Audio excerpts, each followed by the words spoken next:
You're listening to Booked, the bookstore education podcast brought to you by the American Booksellers Association.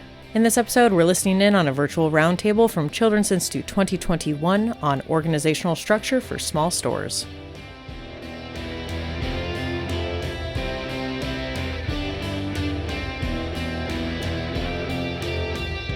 The purpose of this is to talk about organizational structure for small stores and whatever struggles you are facing, and hopefully we can share and best practices and help each other out. I think one of the things that came up when our planning call was talking about prioritizing and how do you decide, if you're either the solo person or one of few people in your store, how do you decide what to focus on, when, how, etc. Mm-hmm. And that focus in terms of, your book selection, your market, like what you're actually focusing on in terms of like, do you do all the marketing? Do you do all the book ordering, etc.? So there's lots of ways to think of that. Mm-hmm.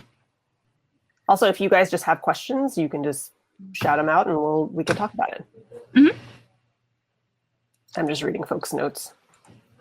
There's all kinds of folks in here. Yeah, this is great. We're so happy to see everybody and read everybody's names and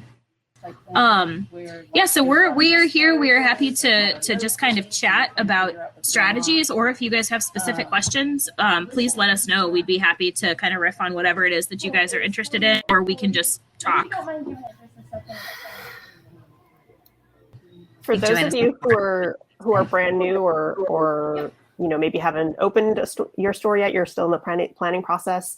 Are there any like burning questions that you have been like, I don't know how you do that or what this is? Because maybe between all of us, we can help. So I'm not new anymore, I don't think, but no one's speaking up, so I'm going to jump in. Get in there.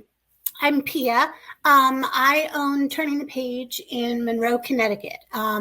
We are a medium-sized children's, mostly bookstore. I do have a grown-up section. It's growing, which is actually interesting.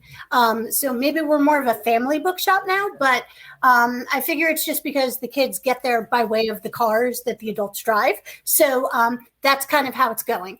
And the thing that I am struggling with the most is that there are just not enough hours in the day. B, I am having some difficulty balancing. We're 2 years old, okay?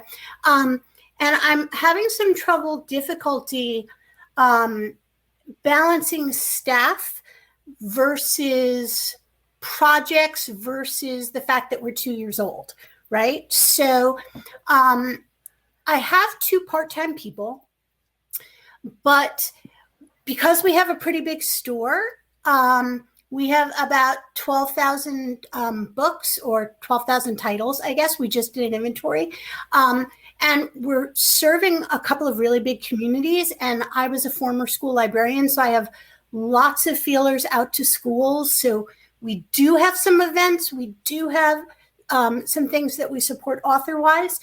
But I'm stuck in this cart before the horse thing, or the horse before the cart thing, where I have lots of things that I want to do. I don't have the staff to do it. And so it's all stuck in my head and I don't know where to focus first. And I could use some help with that because right now I'm going a little crazy. So does anyone have some ideas about how to sort of like what the order of things you tackle should be? I guess that's what I'm really trying to get at. Gotcha. I don't have any staff at this. Well, that's true and not true. So in terms of running the bookstore, I pretty much do everything except for when we do pop-ups. My husband does the physical labor, which is great. But we are inside of a shop collective. So part of my rent pays for sales staff to take care of the floor. So they ring up sales and process orders and things like that. But in terms of getting the books into the store and then doing everything else, that's me. And the way that this is not, this is just the way I do it.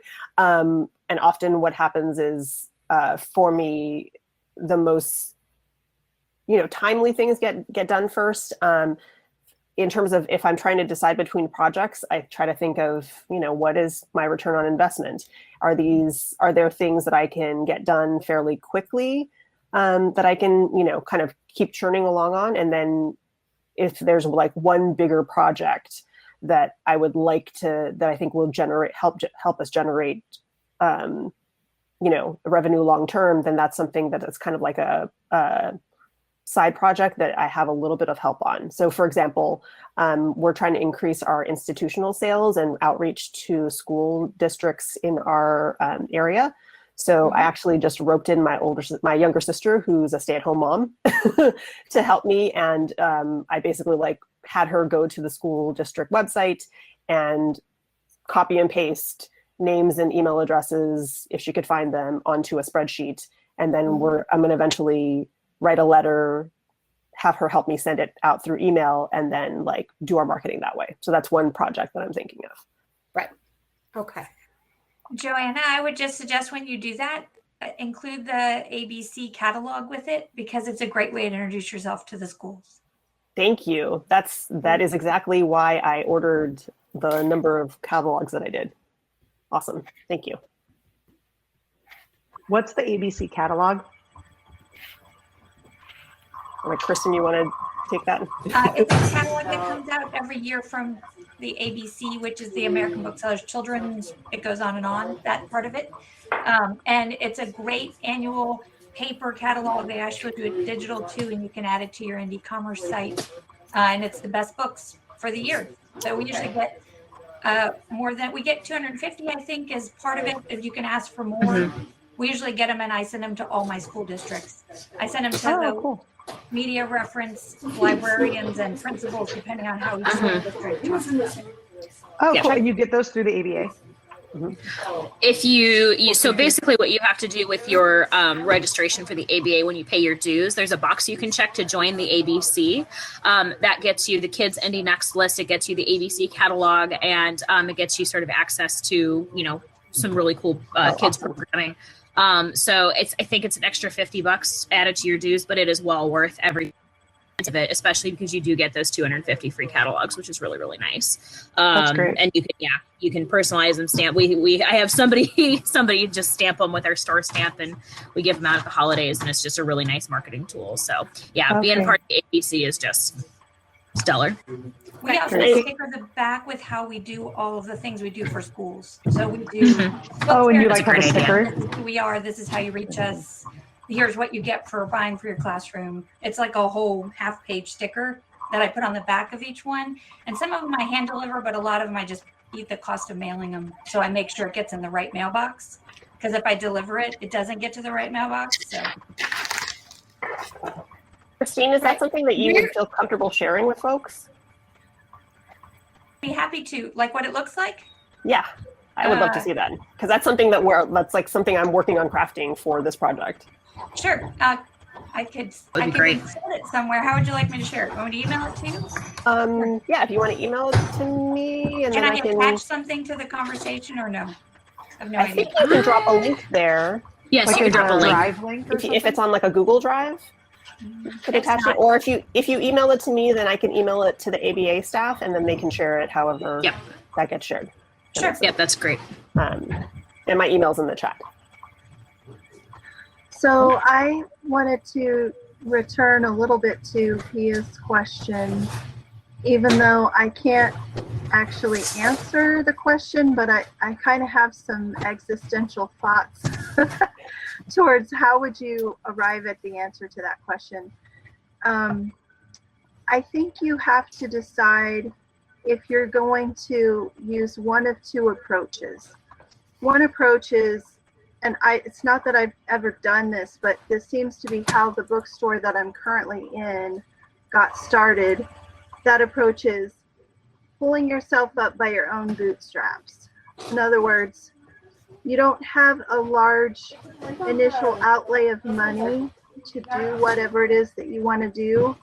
You just kind of keep, limping along in a small way and kind of saving up, so then you can do your next initiative of like whatever direction you want to grow in. And then the other option is where you somehow get money so you can just spend in order to accomplish the thing. So it would be like, if you currently don't have the staff to do what you need to do, then under that second way, you would just be like, I'm just hiring a part-time person to be in charge of this thing because I can't manage to do it otherwise. And so you just figure out some way. I mean, I guess it could be a loan, or I don't even know what, because I'm not real, I haven't done these things before, but it seems to me there's those two different approaches where you're going to either just try to scrimp and save up for it in advance, or you're going to somehow get a little fund and just like invest that fund and do it, and you should have a return on that investment. Mm-hmm. But I don't know how you figure out really which one is okay for you.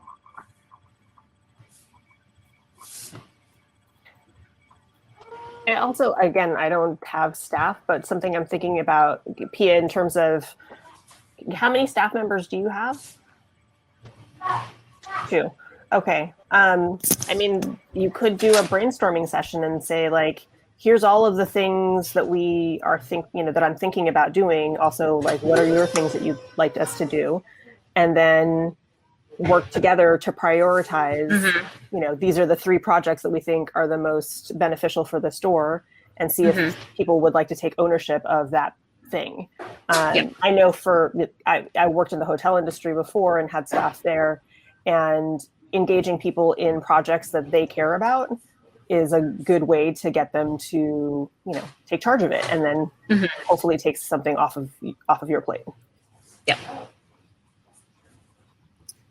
Yeah.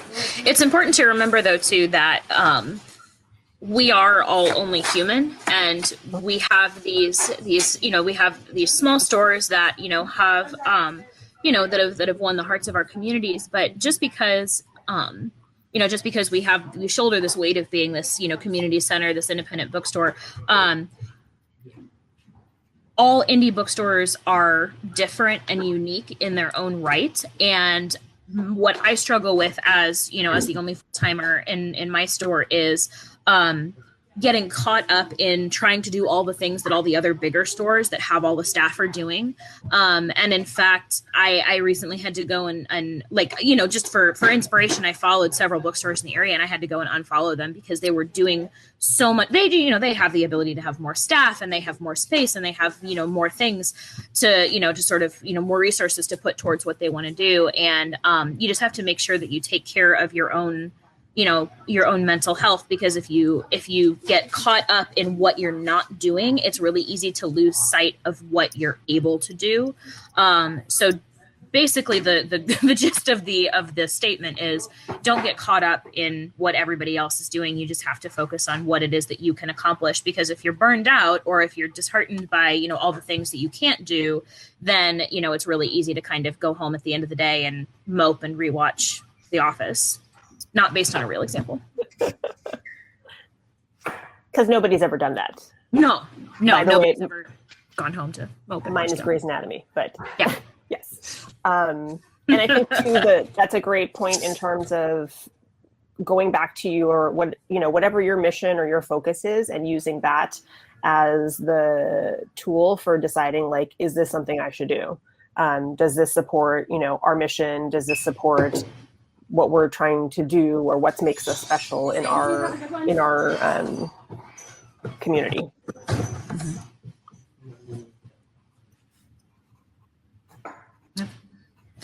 I'm gonna run to the thing here. So one of the things that Johanna and I talked about when we met to talk about the session was when you are working on especially your social media, but just your outreach to your customers. focusing on what they need as opposed to what you think they want, I think is a really good way to sort of go about organizing your outreach. So when I'm in the store, most of what I'm doing is standing at the computer doing clerical work, and then helping customers in between everything. Cause a lot of the time I'm either the only person here or, I have another employee who's running around putting books away or organizing or doing whatever. But, there's something to be said for consistency, especially in social media. So every Tuesday I have one of my staff members who's actually right. There's Alyssa. She's my social media person. Every single Tuesday when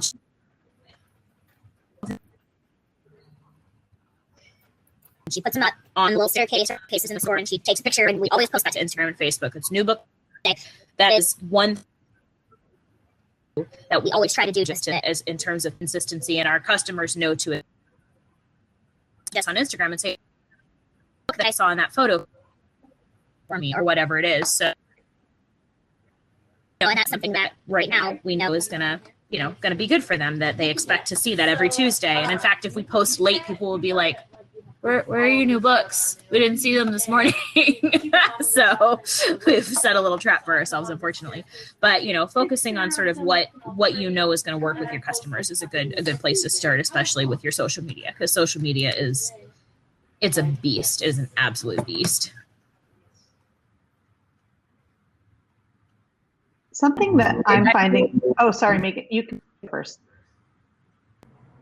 Something that I am finding really helpful, I took over a store that had been around Northern California for 30 years, and we took it over just a month before the pandemic, which was wild and fun and all the things that we've all experienced this past year. But one of the things that I'm working on right now, just as like a new business owner, but just in general, that I think might be helpful to some of you, is I have a giant spreadsheet that anytime a task that happens in the store comes to my mind, I throw it into the spreadsheet, and inside the spreadsheet has columns, because this helps my brain, that is always like this all of the time. I don't know if any of you are like this, but my brain is always firing like this, and then I get crazy, and then I just have to watch first season Downton Abbey again.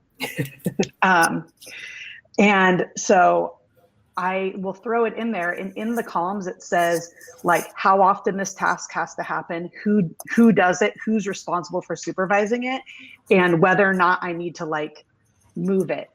And I just have this in like a Google Sheets, and then I have like different tabs for different, like, because I'm dealing with two different stores. I have a toy store and a bookstore, and my toy store is very small. So that's a lot of this is really helpful in that space. But whenever it just helps to brain dump it, and it like creates some space, some like psychic space for me to like be like, okay, that task I might not know who's going to do that task, but it's now in this new space that I know that eventually I'm going to get to arranging whether that's something I want to take on, or I get the option to be like, oh, actually that's a task that's like not that urgent, or that's a weird redundant task that we do all the time. Anyway, that's been really helpful for me in terms of like organizational management. And it's something I just have for myself. I haven't shared it with like any of my managers or anything. It's just something that's been helpful for me to sort of start mulling over, like, what exactly are all the tasks that even exist? So that's my like one not a pro tip from me. That's an awesome tip. Thank you. Meg, did you have a question? Well, I was just going to add on about the social media thing, and I just saw that you posted in the comments you're a big fan of Google Docs. I'm a Google Doc sheet person. Like that's because then I can be on my phone, and not on my computer and somewhere. And when you're the one person who does it all, having the flexibility to do it anywhere is very helpful. For the social media, kind of like what Emily was saying, one thing that's been helpful for me, I'm only 2 months old, not even 2 months old as a bookstore.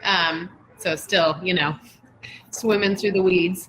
But for my social media, I just made a schedule. Like every Monday I do this kind of post, every Tuesday I do this kind of post, and I have my grid post and my stories posts.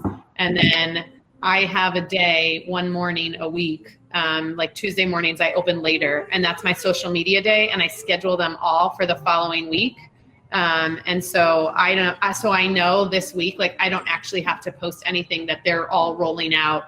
And I'm even so like my brain too, Erin, is like, I need to have the ducks in a row. I know at 10 o'clock in the morning every day, my posts are going to roll out. And my mom does too. So if it doesn't, she'll text me and be like, something's going on. But that's been very helpful to take that, like, sometimes they say having a structure helps you be more creative. And so now that I have that structure of like this kind of posts happen within that structure, I can have a little more creativity, but it takes the thinking, like, what should I post on Wednesday? Oh, well, it's Wonder Wednesday. I just post a question. What do you wonder? So that's been very helpful. That's awesome. For what she said, I found that I am not at all consistent, and I'm terrible with social media if I just leave it to my own devices. So I used to have all of mine scheduled so that they would, everything, like one day a week, I would just schedule all my posts. It would go across the board on all of the social medias. I wouldn't even have to lift a finger to make it happen after it was scheduled. The problem with that was they weren't being seen at all. And because social, like the Facebook and that doesn't like it when you have somebody else post it for you or schedule it. They want you to be right there. And if you're manually posting it, you're right there. So once, actually my mentor told me that, and she said, I never see anything you post. So I adjusted it, and all of my posts, I do once a week or once every 2 weeks. So I schedule for 2 weeks out on my Google Calendar. So on my phone, I get the notification that, oh, this is the time I wanted this post to go up. And then I just cut and paste it over and add the picture, which I usually connect so I can just download it on whatever device I'm on and post it that way. So I still get the reminders. It's still all planned out, but my numbers have gone up significantly. And how much interaction, how many views I've gotten have gone up significantly. But that's how I've stayed consistent for the most part in doing like what you were saying, like Wednesday, it's Wonder Wednesday. Okay. And I do something similar to that, not with Wonder Wednesday, but like every day it's certain things go up. But yeah, I schedule them on my Google Calendar. They're seen, but it's still all scheduled and I don't have to worry about it.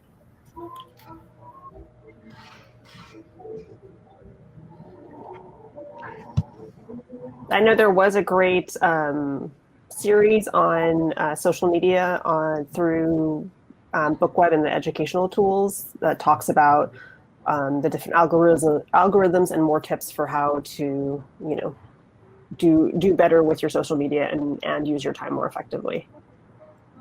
Any other questions? I have an ordering question. Sorry, did I interrupt? Go for it. Okay. So I have a lot of publisher accounts, which is really great. And I have some great sales reps, but I'm having trouble keeping track of the promos for everything. And I did sign up for the list from NIBA that sends me like once a week all the promo codes for everybody. But I find being the only person who places orders and receives orders, like right now my laptop is stacked on top of the boxes of books that just came in. So like as the only person, I'm just wondering if anybody has a helpful system or however they do it for making sure that you're putting the right promos in when you do orders. You're ordering, right? Mm-hmm. So if you're sending it to your rep, they'll apply them. Yep. They're usually pretty good about it. Mm-hmm. If you're doing automatic or like through PubEasy, you have to remember them. And then it's just a matter of remembering. Yep. For my reps, I'll just when I submit a backlist order or anything, I'll just say, hey, if there's any promos, apply them. And they're like, sure. And it's great. So although you have to remember who is it? Somebody's got a promo running right now that's like for only one order. I think it's PRH. They've got a promo running right now that's only one order. And then their holiday promo starts in like November, which makes me nervous because like everything's going to be out of stock then. So She's like, I need to make sure that I get that order in, so I use this promo for that order, and blah blah blah. It's just a big pain in the rear end. So I'm fairly new, I guess, obviously, because like I'm here. But anyways, so I just recently started carrying new inventory. Otherwise, I was completely used, and I'm mixing new and used in. And I've heard a lot of people talk about having reps and going through the publishers. And I'm kind of confused because I've gotten conflicted information about what that looks like, and whether or not you have to have like minimums, and I don't have the space or the budget or whatever to do a bunch of minimums. So can we talk a little bit about what that looks like and what the benefits of going that way versus through Ingram or Idlewise or any of the other resources? Paula, are you ordering primarily through Ingram now? Yeah, like it's Ingram, and then I have some side places that I found, but all of my books have gone through Ingram. Okay. All of your new stuff. Just because, yeah, like I don't get a lot. Like I get maybe a couple copies per book. They're not huge orders. Like I have the really small space. I work from home. Yeah. I literally have like a corner of a room, and that's my store space. Right. Everything's online. So, and I don't have a huge customer base. I'm building one, but it's super slow. Right. So the idea of big minimums, or like you have to order 10 of this, but like for me, that's just not what's the right choice right now. So at least for most of the publishers that I know, they don't make you order 10 of any specific book. Like there's like additional percentage discounts, like for, 3 or 4 or 5 copies. Right. But and please somebody correct me if I'm wrong, but in the, 7 years that I've been doing this, I've never had to order, you have to order 10 copies of this book. That's usually not what they make you do. Have minimums, like so 10 units that they'll ship to you. Although I'm not sure who's doing what minimums. Hachette had a minimum for a while. I'm not sure who's doing minimums right now. Is take a look at your records over how long you've been. Which publisher is selling the most for you, and open an account with them and do your reorders for that publisher through them. And then as you build a customer base and start selling more, then go through and just sort of figure out, what your next. Obviously, it's going to fluctuate, especially around the time of the year. There's publishers that publish more Halloween books or Christmas books or summer books or novels or whatever it is. The other thing that I'd suggest is somebody jump in if I'm wrong, but you also can't go wrong if you just start with PRH, because they are the biggest publisher right now. Okay. So if you open an account with PRH right now is they've got decent terms, and there's all sorts of promos, with an extra 2 points or 3 points or whatever it is, extended dating, that kind of stuff. So I would either go with the publisher you sell the most of, or Penguin Random House, and maybe they're one and the same, I don't know, but then that'll increase your margin, because ordering from Ingram, depending on you get lower percentage discount ordering from Ingram than you do the publisher. If I go through the publisher, are they going, like, do they expect you to spend a certain amount of money, or is it just okay. Paula, you because you have access to BookWeb, if you go under the link that says for booksellers, there's a bookseller's handbook, and you can search each publisher and find their terms for whatever their minimums are, etc. I only realized that not that long ago. So I didn't realize they had the terms there. Thank you. That's a handy place to find it all. And I totally agree with what Emily said in terms of finding out which of the publishers is your biggest seller, or going with PRH, because they do carry everything. Do they have a wider variety? I can't talk. of books are there? Because I know there's a lot that. But I know there's one in particular, I don't remember what the publisher is. I'd have to dig it up because I have a personal copy of it that I would love to have in the store, but I can't find it anywhere. Mm-hmm. Okay. Yeah, I know that if it's Usborne or EDC Kane Miller, those aren't available through. You have to have a rep for anything Usborne or Kane Miller. Okay. Yeah. And just as a reminder, I don't know that there was a note. We are, of course, colleagues, but also competitors, and therefore can't talk about terms, discounts, splitting up the market, anything like that. That all violates antitrust law, and we get in trouble if we do that. So no specific discounts, no talk of dividing the market, no talk of anything like that. So we love you, but we can't share specifics. Oh, goodness. So, yeah. Ordering is a bear. And I know that as small stores, trying to do reorders every week, trying to do front list orders, all of that, I cannot number of front list orders I have done in a row on a weekday night, living room with a baking show on in the background. Like that's, I rarely ever do front list orders in the store. My backlist orders, if I do a weekly reorder, it's in the morning at coffee in hand, while trying to juggle customers at the same time, trying to enter stuff into Ingram. So, being the buyer on everything, I hats off to you guys who do all the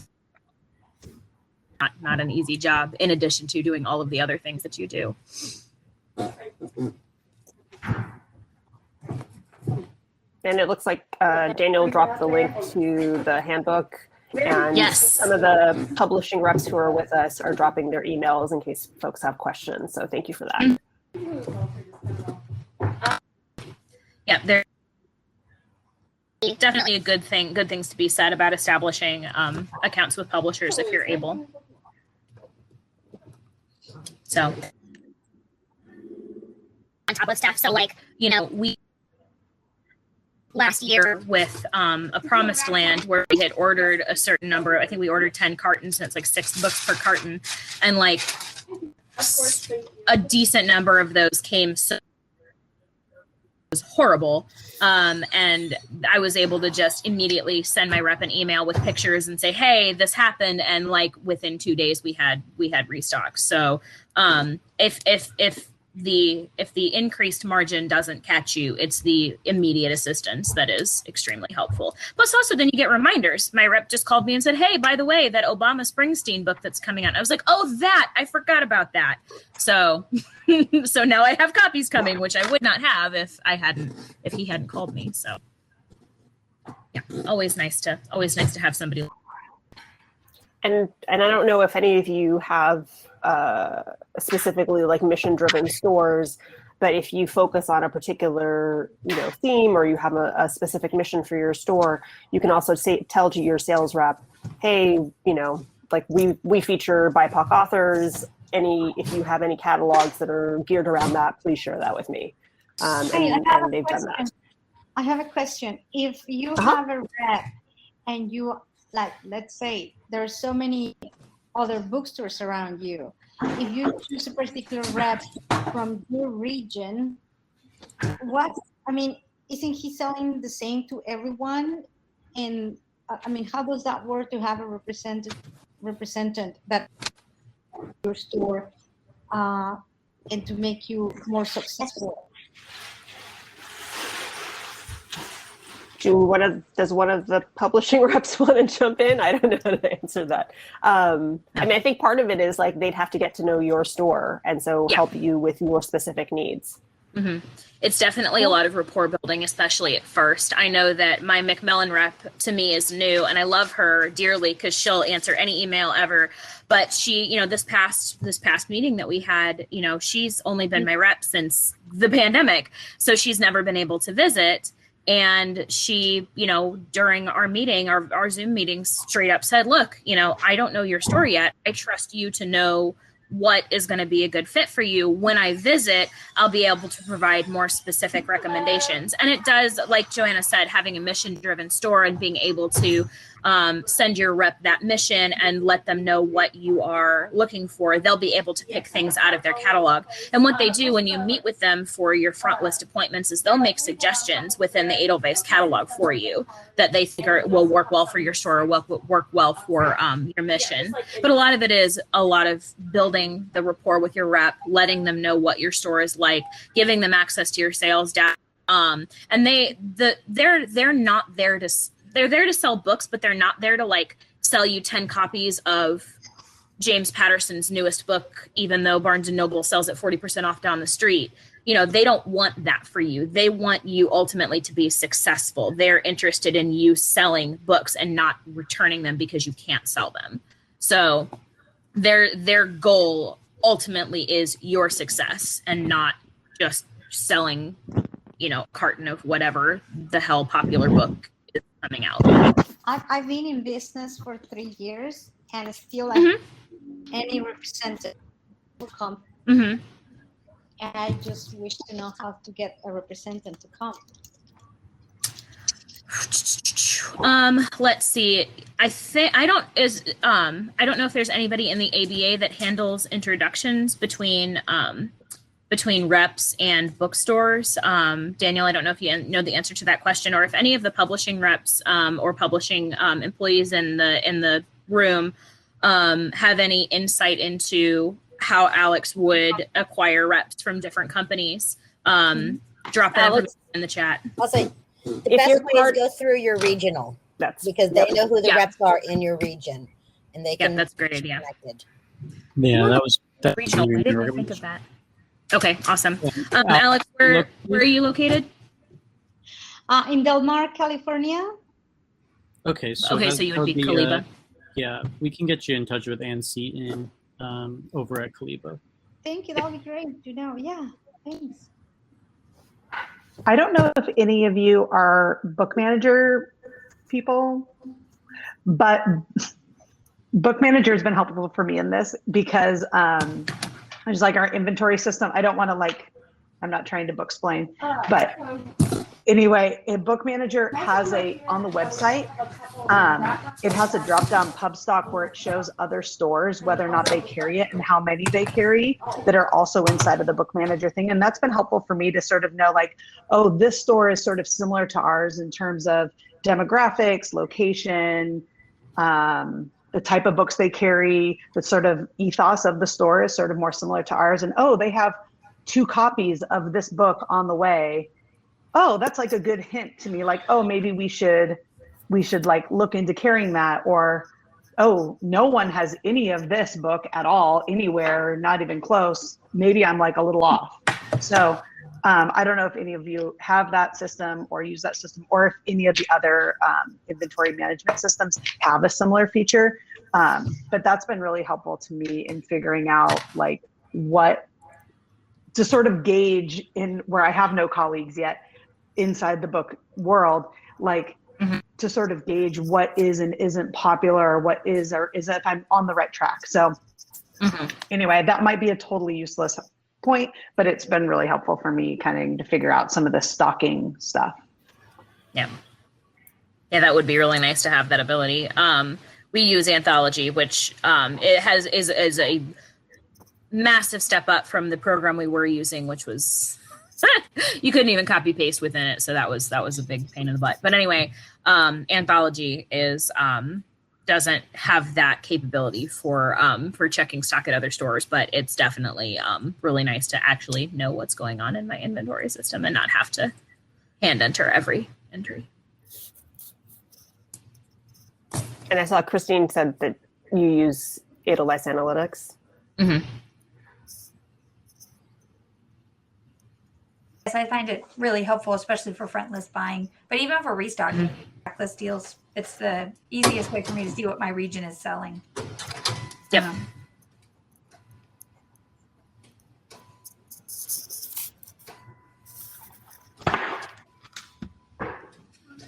Sorry if I'm laughing. One of my employees tried to print out a spreadsheet and accidentally printed it on the receipt printer instead of Whoops.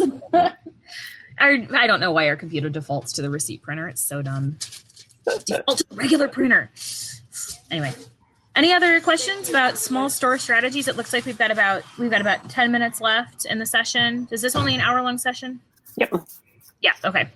So yeah, any other questions about strategies, or anybody have any strategies they'd like to share, or just need to yell about something?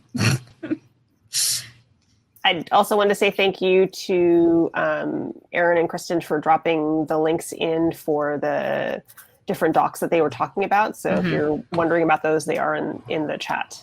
And you can copy and save the chat for future, just FYI. A question for you, Joanna. Am I pronouncing your name correctly? Joanna, yep. Joanna, I have a question because you said you're inside of another store, like you're inside of a collective, and we're the only independent bookstore for like from Fairfield all the way to Sacramento, which if you don't know, California is like a really large. That's huge. That's a really huge region. And so there's a lot of rural or like agricultural communities that kind of have book deserts a little bit in terms of indies. There's not even Barnes and Nobles or Borders or any of that in those spaces. Don't tell them. But we have a few options to go into collectives in some of those smaller communities. And I just have like no idea about like how much you stock, how much you check on it. Like what is do you have like any advice to like starting that's sort of outside of the scope of this, which is kind of why I waited to talk about it.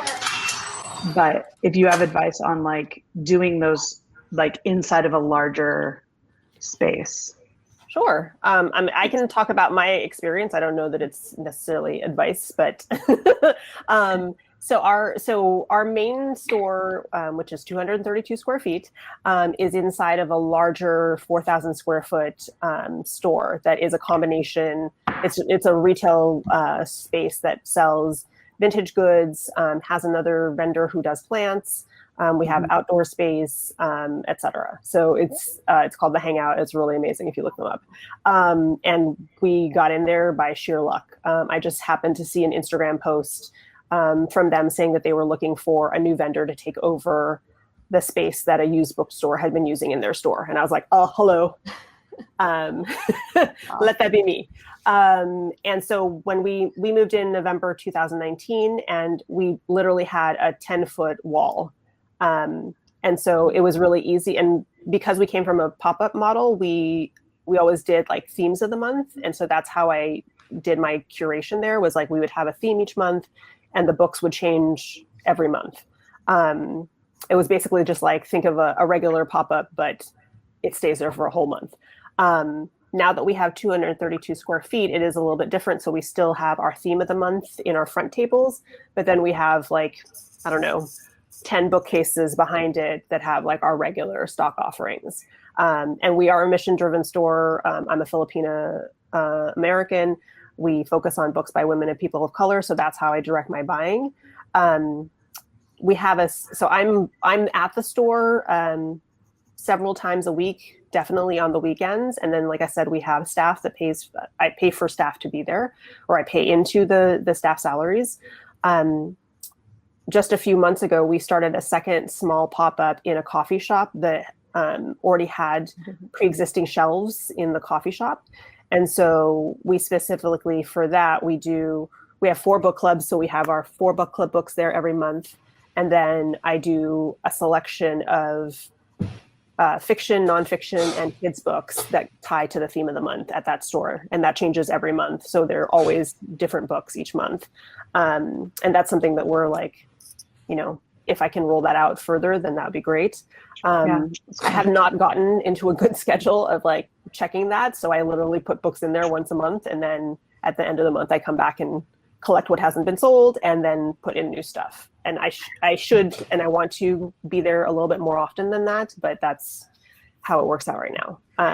Do you do those books on consignment, or like how do you like manage? I know, because we have the Winters Collective is the collective that we'll probably go into. and that's in Winters, California. If anyone wants to look it up, it's super cool. It's on the way to Berryessa wine country. Super cool. You should check it out. But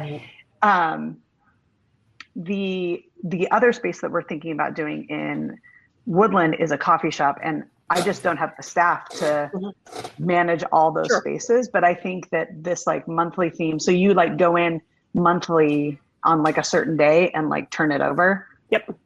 And so with the coffee shop, I had already done, this is also like why you should build relationships in your community. So if you have a local coffee shop that you love, you have a local, whatever that you love, would they, to reach out to them and say, hey, would you be interested in partnering me with this? The coffee shop are books, and actually both with the coffee shop and the shop collective, all of the sales get rung up through their sales system. They handle the processing of, or doing the sales. And then at the end of each month, I essentially get paid out from those sales minus whatever the commission we agreed to. Right. Okay. So that's how that works. So you do you like, it's almost like, like a consignment type, like if you had, but you are the consigner instead of the author or whatever. Okay, great. I mean, this is like, I could probably chat with you about this for a really long time. If we were in person, I'd ask you to coffee, but you can feel free to reach out to me and we can do a Zoom coffee. That'd be fantastic. And I just saw somebody was up in, I think it was Kaliba that was talking about being in your area. So congratulations on that. That's awesome. Yeah, Kaliba's awesome. We love, like, Ann Seaton's incredible. And if Alex, you should, Ann is a really, really great resource. So you should definitely reach out to her. She's been like super helpful to me. And Calvin just left. He opened a shop in Utah, which is awesome. But they've been like so helpful to this like really new bookseller person. So highly suggest them. Thank you. Thank you. Definitely. It's amazing. I mean, you think you are new right now with a couple of weeks, but I've been telling you, I've been new for 3 years and still I'm struggling in 3 years and every month is different and like, oh my gosh, now what I do. So it is, I don't know who can tell that they are very experienced in this. I don't know. But the good thing, it's been 3 years and I'm there.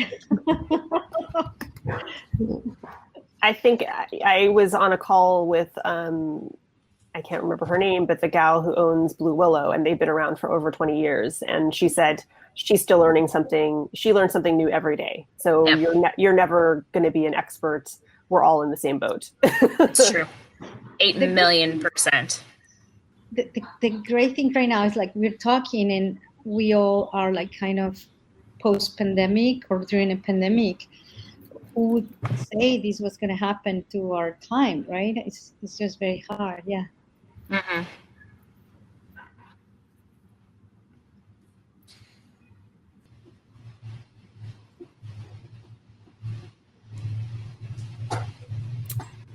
Yes, hi Josephine. Yes, this session is being recorded, right, Daniel? Because I see the recording button. Mm-hmm. It is. Awesome. And I just wanted to say, if anybody wants to drop your contact information in the chat, we are trying to figure out a way to collect it so that we can stay in contact if you want to. Yep.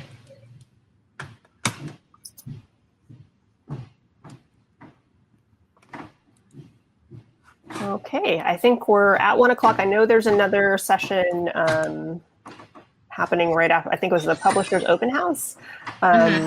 So feel free to head on out. It was great to see everyone. Emily and I will stick around for a few more minutes just in case folks have any last minute questions. But otherwise, hope you have a great Children's Institute, and I look forward to someday seeing all of your beautiful stores. I want to see yours too. Thank you. Thanks, friends. We appreciate you. Have a good rest of your day, okay? Good rest of your conference.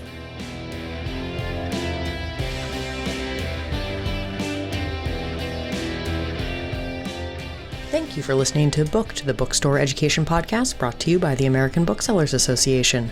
Don't forget to subscribe to the show on your favorite podcast app. Additional educational resources can always be found on the ABA website at www.bookweb.org. Happy reading!